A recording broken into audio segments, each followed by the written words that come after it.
बिस्मिल्लाहिर्रहमानिर्रहीम। अस्सलाम वालेकुम स्टूडेंट्स, मैं हूं हसन फरीद, आपका फिजिक्स टीचर। आज हम चैप्टर नंबर 6 स्टार्ट करेंगे और उसका पहला लेक्चर जो कि विस्कस ड्रैग और स्टोक्स लॉ के बारे में है उसको डिटेल में डिस्कस करेंगे। तो आइए स्टूडेंट्स देखते हैं आज का लेक्चर। स्टूडेंट्स, आज के लेक्चर में बहुत सी ऑब्जेक्टिव्स, बहुत से इंपॉर्टेंट एमसीक्यूज और शॉर्ट क्वेश्चन आप लोगों को यहां पर सीखने को मिलेंगे। तो आइए स्टार्ट करते हैं। सबसे पहली चीज जो हमें आज सीखनी है वो है कि जब हमारे पास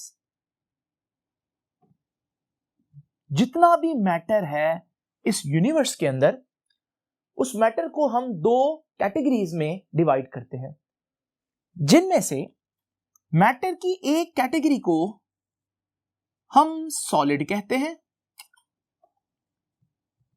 और मैटर की एक कैटेगरी को हम फ्लूइड्स कहते हैं। आइए जरा देखते हैं इन दोनों में क्या फर्क है। स्टूडेंट्स, याद रखिएगा, अगर हम सॉलिड को डिफाइन करें इस सिनेरियो में, तो सॉलिड को मैं इस तरह से डिफाइन करता हूं कि सॉलिड एक ऐसा सब्सटेंस होता है जो अपनी शेप मेंटेन कर सकता है। तो मैं लिखता हूं कि solids can maintain their shape. मिसाल के तौर पर जस्ट इमेजिन करें कि मेरे पास ये एक ब्रिक है, एक ईंट है, और मैं इस ईंट को यहां पर इस तरह से रखता हूं। आप देखेंगे कि ये ईंट इधर उधर नहीं गिरेगी बल्कि अपनी जगह पर रहेगी, और मैं कहूंगा इस ब्रिक में एबिलिटी है अपनी शेप को मेंटेन करने की। ये अपनी शेप चेंज नहीं करेगी। अब जब ये शेप चेंज नहीं करेगी, यहां से मैं एक और बात भी कह सकता हूं कि क्योंकि they can maintain their shape, इस वजह से दे कैन नॉट फ्लो। तो याद रखिएगा, जो सॉलिड सब्सटेंसेस हैं वो फ्लो नहीं कर सकते। लेकिन स्टूडेंट्स, जब मैं बात करता हूं फ्लूइड्स की, तो फ्लूइड एक ऐसी चीज होती है जो अपनी शेप को मेंटेन नहीं कर सकती, और क्योंकि ये अपनी शेप को मेंटेन नहीं कर सकती, तो आप देखेंगे कि ये फ्लो करेगी। फॉर एग्जाम्पल, अगर मेरे पास एक ग्लास में कुछ पानी है, हम इस पानी को ऊपर से कवर करके इस ग्लास को उल्टा देते हैं। अब ये जो ग्लास हमने उल्टा दिया, इसको हम टेबल पर अगर रख दें, तो अगर मैं ग्लास उठा लूं, क्या पानी उस जगह पर एग्जैक्ट उसी शेप में मौजूद रहेगा? आपको मालूम है कि स्टूडेंट्स, ऐसा तो कभी भी नहीं होगा। बल्कि हकीकत में अगर वो ग्लास इस तरह से मौजूद है और आप ग्लास उठा लें, तो आप देखेंगे कि पानी फौरन से अपनी शेप लूज करेगा और बह जाएगा, फ्लो करेगा। इसका मतलब फ्लूइड्स क्या हुए? फ्लूइड्स वो सब्सटेंसेस हैं which cannot maintain their shape, जिनकी शेप फिक्स नहीं होती, और क्योंकि उनकी शेप फिक्स नहीं होती, तो जब उनको मौका मिले तो वो क्या करते हैं? They have the ability to flow. और यही डेफिनेशन है फ्लूइड्स की कि what are fluids? Fluids are the substances which have the ability to flow. जो चीजें फ्लो कर सकती हैं उसे हम फ्लूइड कहते हैं।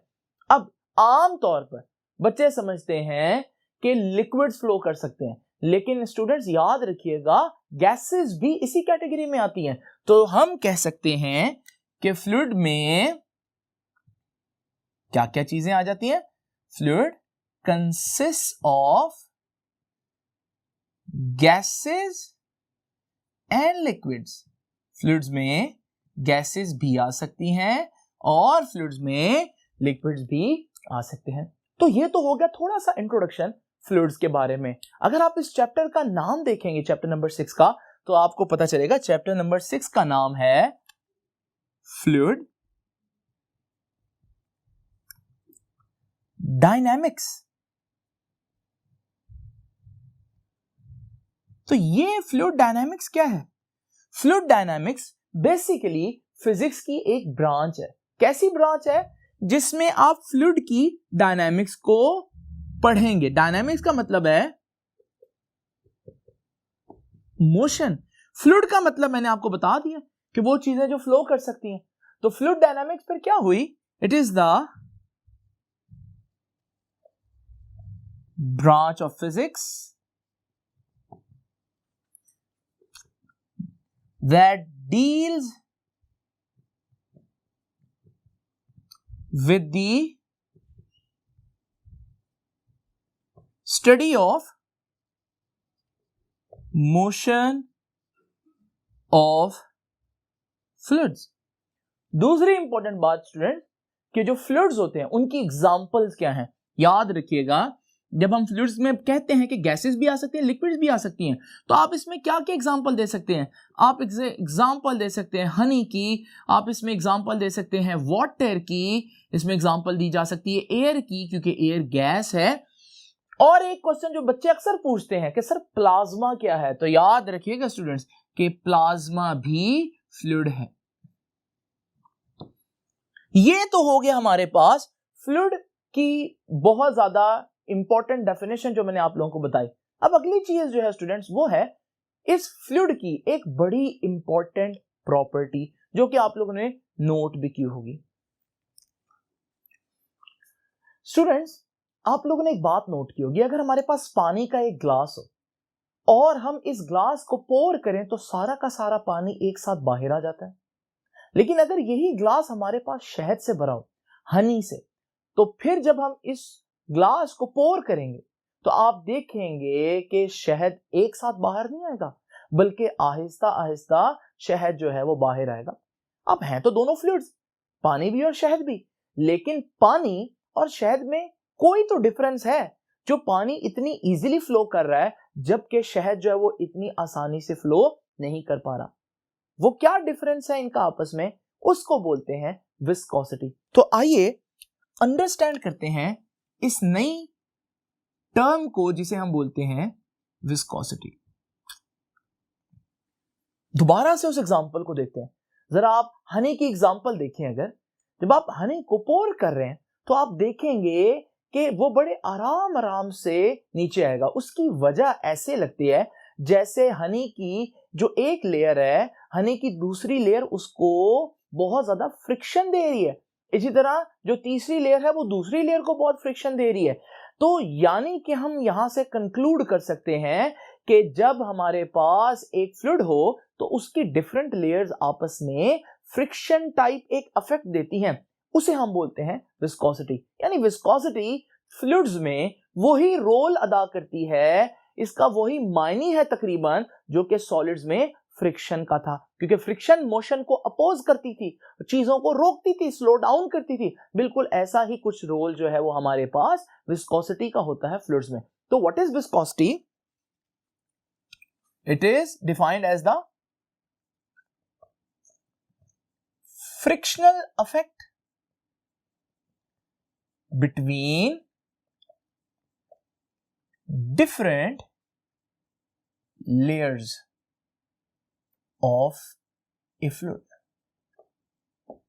देखिए फ्रिक्शनल इफेक्ट बोला है, मैं भी बार बार ये कह रहा हूं कि फ्रिक्शन टाइप एक चीज होगी, लेकिन इसको मैं फ्रिक्शन नहीं कह सकता क्योंकि फ्रिक्शन एक फोर्स है और फोर्स का यूनिट न्यूटन होता है, जबकि viscosity is not a force. इसलिए मैं ये हरगिज नहीं कह रहा कि ये फ्रिक्शन है, बल्कि मैं कह रहा हूं ये फ्रिक्शन की तरह का इफेक्ट है जो फ्लूइड के अंदर मौजूद होता है। यानी कि विस्कोसिटी एक काम करती है, और वो क्या काम है कि एक लेयर के दूसरे लेयर के ऊपर स्लाइड करने को, उनकी रिलेटिव मोशन को रोकती है, अपोज करती है। तो याद रखिएगा विस्कोसिटी का एक काम क्या है कि it opposes the relative motion. ये रिलेटिव मोशन को अपोज करती है। किसकी रिलेटिव मोशन? किनकी मोशन को अपोज करती है? Relative motion between different layers of A fluid. एक फ्लूइड की डिफरेंट लेयर्स के दरमियान जो मूवमेंट है उसको मुश्किल बनाते हैं। यही वजह है कि हमारे पास शहद की एक लेयर दूसरे लेयर के ऊपर बड़ी मुश्किल से मूव करती है, जबकि पानी की एक लेयर दूसरी लेयर के ऊपर बड़ी आसानी से मूव करती है, इसलिए पानी में फ्लो ज्यादा है, जबकि हमारे पास जो शहद है उसका जो फ्लो है वो थोड़ा सा डिफिकल्ट होता है। यानी कि मैं यहां से कह सकता हूं कि फ्लो और विस्कोसिटी ऑपोजिट है। जितना विस्कोसिटी ज्यादा होगी उतना उस चीज का फ्लो मुश्किल होगा, फ्लूइडिटी कम होगी। इसी तरह से जितनी विस्कोसिटी कम होगी उतनी फ्लूइडिटी ज्यादा होगी।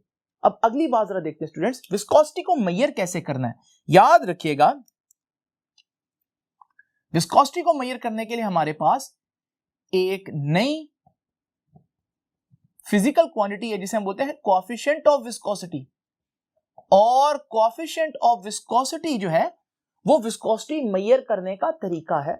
और कोएफिशिएंट ऑफ विस्कोसिटी को हम ग्रीक लेटर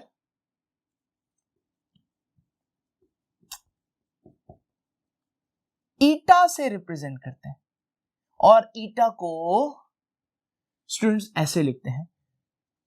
तो ये हमारे पास, अब जैसे पहले मैं कहता था कि हनी ज्यादा विस्कोस है वाटर के कंपैरिजन में, अब मैं कहूंगा कि हनी की ईटा की वैल्यू लार्ज है, ग्रेटर है as compare to the value of eta for water. तो ये अब हमारे पास ईटा जो है ये बताएगा कि कोई चीज कितना विस्कस है और कितना उसमें फ्लूइडिटी कम है या ज्यादा है। एक बड़ी इंपॉर्टेंट मगर बहुत ही सिंपल सी बात, ये बात हमें क्लियरली नजर आ रही है स्टूडेंट्स, वो ये है कि कोएफिशिएंट ऑफ विस्कोसिटी लिक्विड्स के लिए ज्यादा होगी एज कंपेयर टू गैसेस, क्योंकि ऑब्वियस है लिक्विड के मॉलिक्यूल्स करीब करीब होते हैं, तो लिक्विड्स की विस्कोसिटी गैस की विस्कोसिटी के मुकाबले में काफी ज्यादा होती है। तो ये बात आप लोगों ने याद रखनी है कि लिक्विड्स की विस्कोसिटी ज्यादा होती है।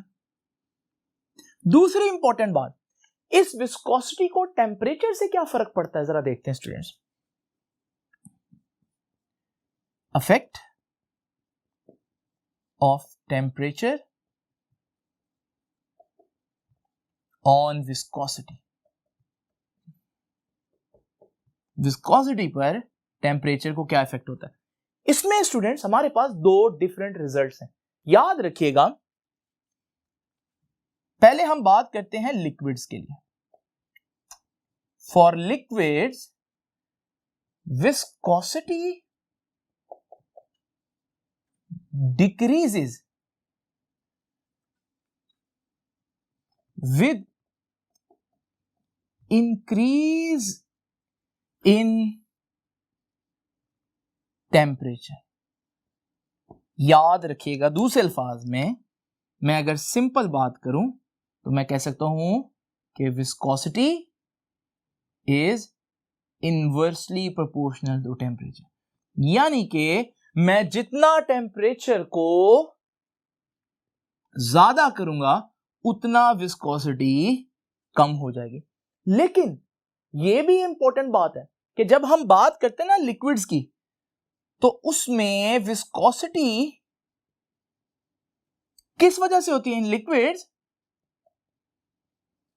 Viscosity is due to cohesive forces, यानी विस्कोसिटी की असल वजह कौन है, मॉलिक्यूल्स के दरमियान जो फोर्सेस हैं वो रीजन है। ये कोहेसिव फोर्सेस क्या होती हैं, अगर एक जैसे मॉलिक्यूल्स के दरमियान फोर्स हो, जैसे पानी और पानी के मॉलिक्यूल के दरमियान फोर्स हो, या शहद और शहद के मॉलिक्यूल के दरमियान फोर्स हो, ये कोहेसिव फोर्स है। लेकिन अगर पानी और ग्लास के दरमियान जो फोर्स होती है उसे हम बोलते हैं वो एडहेसिव फोर्स है। बहरहाल यहां पर याद रखिएगा कोहेसिव फोर्स है। टेम्परेचर ज्यादा करने से विस्कोसिटी कम होती है, लेकिन टेम्परेचर ज्यादा करने से ऐसा होता क्या है, आपको मालूम है, केमिस्ट्री में आप लोगों ने पढ़ा होगा, जब आप टेम्परेचर देते हैं, टेम्परेचर ज्यादा करते हैं तो मॉलिक्यूल ज्यादा तेजी से मूव करते हैं। जब ज्यादा तेजी से मूव करेंगे तो इस वजह से उनकी जो बॉन्डिंग है या उनके दरमियान जो कोहेसिव फोर्स है वो वीक होगी। जब वो कोहेसिव फोर्स वीक होगी तो हम कहेंगे विस्कोसिटी कम होगी। तो टेम्परेचर बढ़ने से विस्कोसिटी कम होगी। इसका मतलब ये हुआ कि अगर मैं गरम शहद लूं तो गरम शहद इजीली फ्लो करेगा, जबकि अगर मैं ठंडा शहद लूं तो ठंडे शहद का टेम्परेचर कम होगा तो उसकी विस्कोसिटी ज्यादा होगी, और जिसकी विस्कोसिटी ज्यादा हो उसका फ्लो करना मुश्किल। जबकि गर्म शहद जो है उसका टेम्परेचर जो है वो ज्यादा होगा, और टेम्परेचर ज्यादा होगा तो विस्कोसिटी कम होगी, इनवर्सली प्रोपोर्शनल है। और विस्कोसिटी कम होने का मतलब क्या है कि वो इजीली फ्लो करेगा। तो ये तो हो गया हमारे पास लिक्विड्स के लिए। गैसेस का जो हमारे पास सिस्टम है वो इनसे थोड़ा सा डिफरेंट है। तो आइए देखिए गैसेस में क्या होता है। याद रखिएगा स्टूडेंट्स, फॉर गैसेस, गैसेस में विस्कोसिटी किस वजह से होती है? Viscosity is due to diffusion. आपको मालूम है डिफ्यूजन का मतलब, ये भी आप लोगों ने पहले पढ़ा हुआ है केमिस्ट्री के अंदर। डिफ्यूजन क्या होता है? गैस के मॉलिक्यूल्स का एक पॉइंट से दूसरे पॉइंट तक जाना और दूसरी गैस के साथ मिक्स होना। याद रखिएगा हमारे पास ये डिफ्यूजन की वजह से हमारा जो गैसेस के अंदर विस्कोसिटी का टेम्परेचर के साथ रिलेशन है वो बिल्कुल ऑपोजिट है, और वो कुछ इस तरह से है कि for gases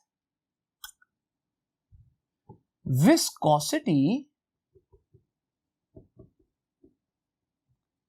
increases with increase in temperature। देख ले फर्क स्टूडेंट्स, वहां हमने क्या बोला था? Decreases with increase in temperature, inverse relation. यहां हम क्या कह रहे हैं? Increases with increase in temperature, यानी कि डायरेक्टली प्रोपोर्शनल है।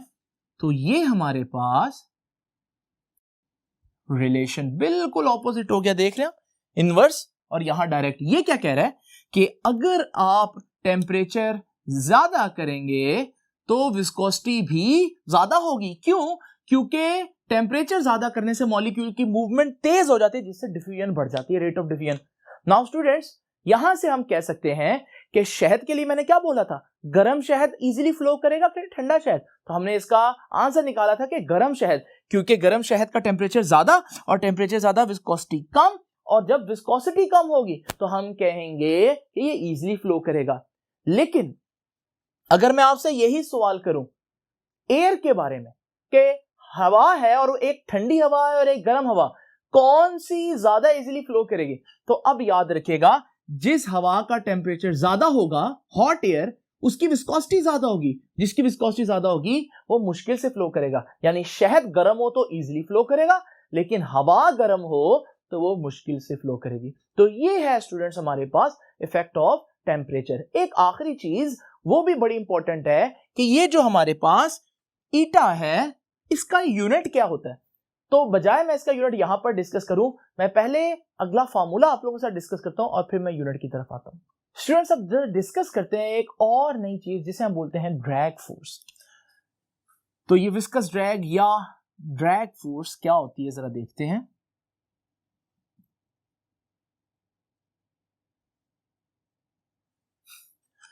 स्टूडेंट्स, आप लोगों ने देखा होगा कि कभी जब आप गाड़ी पर जा रहे हो और गाड़ी पर जाते हुए आप अपना एक हाथ उस विंडो से बाहर निकाल लें, तो आपको पता चलता है कि आपके हाथ पर हवा एक बहुत ज्यादा फोर्स लगा रही है।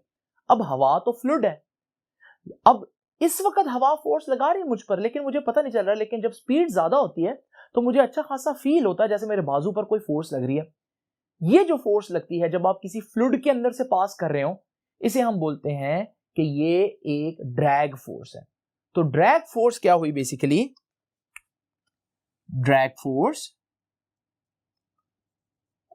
When an object is moving through fluid, जब कोई ऑब्जेक्ट किसी फ्लूइड में से पास कर रहा हो, फ्लूइड एयर भी हो सकती है, गैस भी हो सकती है और लिक्विड भी हो सकती है, is moving through a fluid, it experiences a retarding force। उसको एक फोर्स लगती है जो उसको रिटार्ड करती है, उसकी स्पीड को कम करने की कोशिश करती है, रोकने की कोशिश करती है। experiences a retarding force called, और उस फोर्स को हम क्या बोलते हैं? Drag force. याद रखिएगा, इसको एफ डी से रिप्रेजेंट करेंगे। एफ मींस फोर्स, डी जो है वो ड्रैग को रिप्रेजेंट करे। तो ड्रैग फोर्स जो है वो हमारे पास क्या होती है, जब भी किसी भी फ्लूइड में से ऑब्जेक्ट पास करे तो उस पर एक फोर्स लगती है, चाहे वो कश्ती पानी में से गुजर रही है या कोई हवाई जहाज जो है वो एयर में से पास कर रहा है, हमेशा इन पर एक ड्रैग फोर्स जरूर लगती है जो उसको रोकती है। नाउ स्टूडेंट्स, वो ड्रैग फोर्स कितनी होती है, जरा इसको समझने के लिए हमें एक लॉ पढ़ना पड़ेगा जिसे हम बोलते हैं स्टोक्स लॉ। स्टोक्स लॉ एक बड़ा ही लिमिटेड सा लॉ है जो सिर्फ कुछ खास कंडीशन में अप्लाई होता है, और वो कंडीशन क्या है, याद रखिएगा, अगर हमारे पास एक स्फीयर हो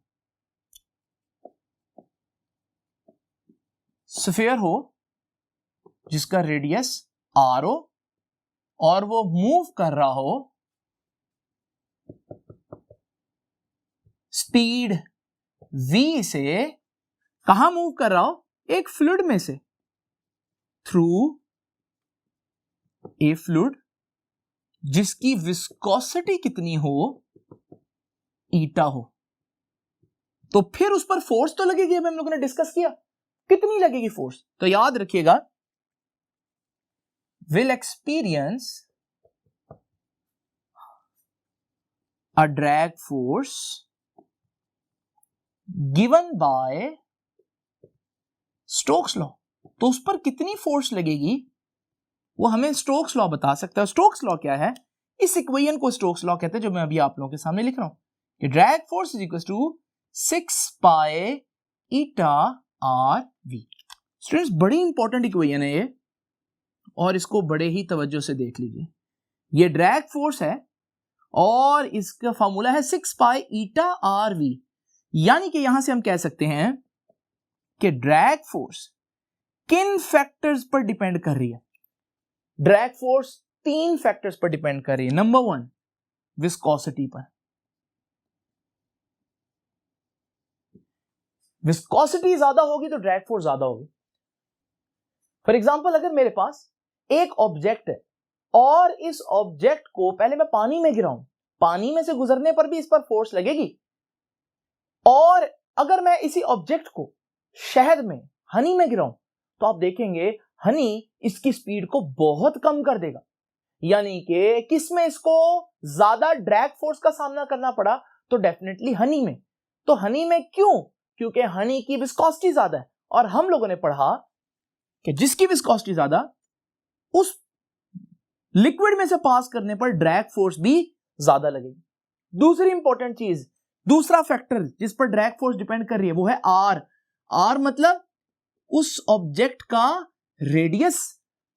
मिसाल के तौर पर, अगर मेरे पास पानी हो और इस पानी में से पहले मैं एक छोटी बॉल गिराऊं और फिर मैं ज्यादा बड़े रेडियस की बॉल गिराऊं, तो आप देखेंगे जो बड़े रेडियस की बॉल है उसको पानी में से गुजरते हुए बहुत मुश्किल होगी, यानी पानी उस पर ज्यादा ड्रैग फोर्स अप्लाई कर रहा है। ऐसा क्यों हुआ? अब तो दोनों सूरतों में पानी ही था। यहां पर मसला विस्कोसिटी का नहीं है, यहां पर मसला जो है वो उस ऑब्जेक्ट के साइज का है। जितना किसी चीज का साइज बड़ा होगा उतना उस फ्लूइड में से पास करना उसको मुश्किल होगा, क्योंकि हम लोगों ने पढ़ा कि जितना रेडियस ज्यादा उतनी ड्रैग फोर्स ज्यादा। तीसरी चीज जिस पर ड्रैग फोर्स डिपेंड कर रही है वो है स्पीड। ये चीज आप लोगों ने खुद भी फील की होगी स्टूडेंट्स, कि अगर आप गाड़ी में जा रहे हैं और गाड़ी चल रही है, सपोज करें 40 किलोमीटर पर आवर की स्पीड से, और आप अपना हाथ बाहर लगाते हैं, तो आपके हाथ को पीछे को हवा एक धक्का लगाएगी, एक फोर्स लगेगी, ड्रैग फोर्स। लेकिन अगर गाड़ी की स्पीड जो है वो 100 से ज्यादा हो और फिर आप हाथ बाहर निकालें, तो अब आप देखेंगे आपके हाथ को पीछे को एक बहुत ज्यादा स्ट्रॉन्ग किस्म की फोर्स लगेगी। इसका मतलब जितनी स्पीड ज्यादा उतनी ड्रैग फोर्स भी ज्यादा होगी। अब स्टूडेंट्स, यहां पर एक और इंपॉर्टेंट बात कि बच्चे समझते हैं कि सर ड्रैग फोर्स जो है वो, ये फॉर्मूला ड्रैग फोर्स का हर जगह लग सकता है। मैंने पहले ही बोला कि ये बड़ा लिमिटेड सा फॉर्मूला है।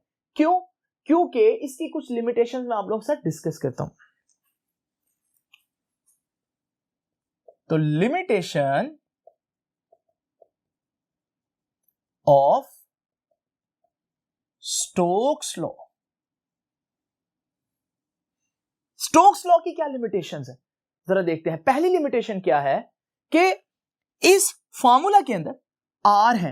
आर क्या है स्टूडेंट्स? आर है रेडियस। अगर तो मैंने सफेयर लेना है, जैसे कि मैंने यहां पर सफेयर लिया, तो सफेयर का सारे रेडियस जो हैं वो बराबर होंगे, क्योंकि सफेयर की डेफिनेशन ही यही है। लेकिन अगर सपोज करें मेरे पास शेप कुछ इस तरह की, अब अगर यहां पर क्या हमारे पास कोई फिक्स रेडियस हो सकते हैं?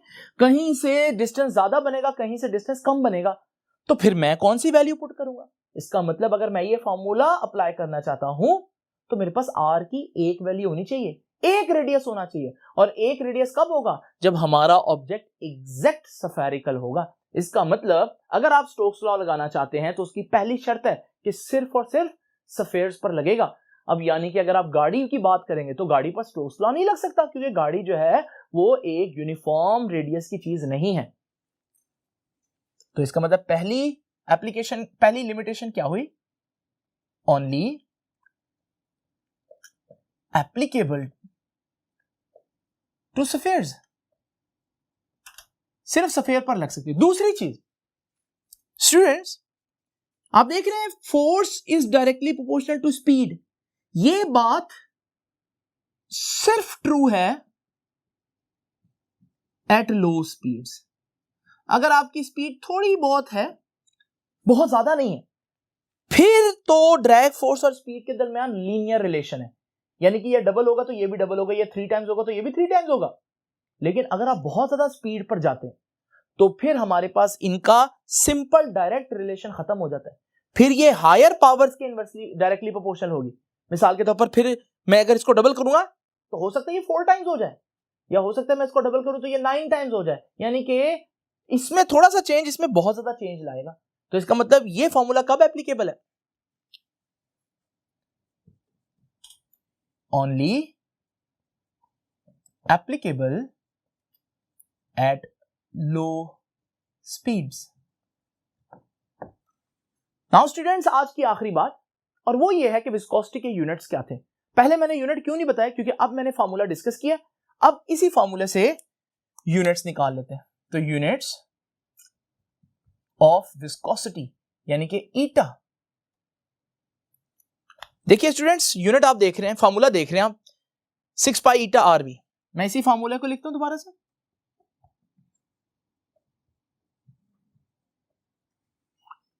अब मुझे क्योंकि ईटा का यूनिट चाहिए, मैं ईटा को एक तरफ रखूंगा, 6 और पाई उधर जाकर डिवाइड होगा 4 से, आर और वी भी मल्टीप्लाई हो रहे उधर जाकर डिवाइड होंगे। नाउ स्टूडेंट्स, आपको मालूम है फोर्स का यूनिट न्यूटन होता है, और 6 और पाई तो कांस्टेंट, इनका कोई यूनिट नहीं होगा। आर जो है वो डिस्टेंस है, डिस्टेंस का यूनिट मीटर होता है। ये रेडियस है, ये वेलोसिटी है, स्पीड है। स्पीड जो है उसका यूनिट मीटर पर सेकेंड होता है। ये metre into metre, metre square, और ये metre into metre, metre square, और ये पर सेकेंड एज इट इज। अब आपको मालूम है ये मीटर का स्क्वायर अगर मैं ऊपर ले जाऊं तो इसकी पावर्स नेगेटिव हो जाएंगी, तो ये न्यूटन ऊपर रहेगा, ये मीटर स्क्वायर ऊपर जाएगा तो पर मीटर स्क्वायर, और ये पर सेकंड ऊपर जाएगा तो सेकंड हो जाएगा। स्टूडेंट्स, ये है पहला यूनिट जो मैंने आप लोगों के साथ डिस्कस करना था। अगर आपसे कोई पूछे विस्कोसिटी का यूनिट बनता है, बिल्कुल ये यूनिट भी बनता है इसका। लेकिन जरा ध्यान से देखिए, अगर मैं देखूं ये न्यूटन पर मीटर स्क्वायर, कुछ याद आता है आपको? न्यूटन पर मीटर स्क्वायर तो पास्कल होता है, प्रेशर का यूनिट है ना, फोर्स पर यूनिट एरिया। तो न्यूटन पर मीटर स्क्वायर तो पास्कल है। यहां से एक और यूनिट भी निकलता है, अगर मैं न्यूटन पर मीटर स्क्वायर की जगह पास्कल लिख दूं, और साथ फिर क्या रह जाएगा? सेकंड। ये भी हमारे पास एक यूनिट है। और स्टूडेंट्स, अगर मैं इस न्यूटन की जगह इसका बेस यूनिट पुट करूं तो आपको मालूम है न्यूटन जो है वो किलोग्राम मीटर पर सेकंड स्क्वायर होता है, न्यूटन। और फिर हमारे पास साथ क्या आ जाएगा? ये पर मीटर स्क्वायर, ये न्यूटन की जगह मैंने ये चीज पुट कर दी, और साथ पर मीटर स्क्वायर और 7 सेकेंड। जरा इसको भी सॉल्व कर लेते हैं। Kilogram as it is, metre, यहां मीटर के ऊपर कुछ नहीं है, जहां कुछ ना हो उसका मतलब +1 पावर होती है, और यहां m-2, जब आप इनको सॉल्व करोगे +1 और -2 को, तो बाकी बचेगा -1। और इसी तरह यहां सेकंड की -2 है, यहां सेकंड की कुछ भी नहीं है तो +1 होगी, इनको सॉल्व करो तो कितना बचेगा, -1। तो हमारे पास एक और यूनिट आ गया, और ये यूनिट बेस यूनिट्स में दिया हुआ है, और यहां से हम इसकी डायमेंशन भी फाइंड आउट कर सकते हैं। तो आपको मालूम है इसकी डायमेंशंस क्या होंगी, ये देखिए जी, किलोग्राम की जगह मैस है ना, तो m आ जाएगा, मीटर क्या है, लेंथ है, l आ जाएगा, पावर वही, सेकंड क्या है, टाइम है, टाइम की जगह t आ जाएगा, और हमारे पास ये डायमेंशंस बन जाएंगे। तो ये हमारे पास यूनिट है विस्कोसिटी के। याद रखिएगा स्टूडेंट, एक और बड़ी इंपॉर्टेंट बात, ये जो हमारे पास किलोग्राम पर मीटर पर सेकेंड है,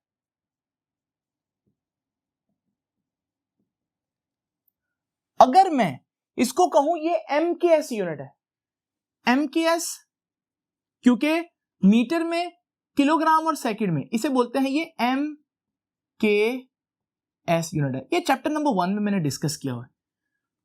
एक और यूनिट होता है जिसे हम बोलते हैं CGS।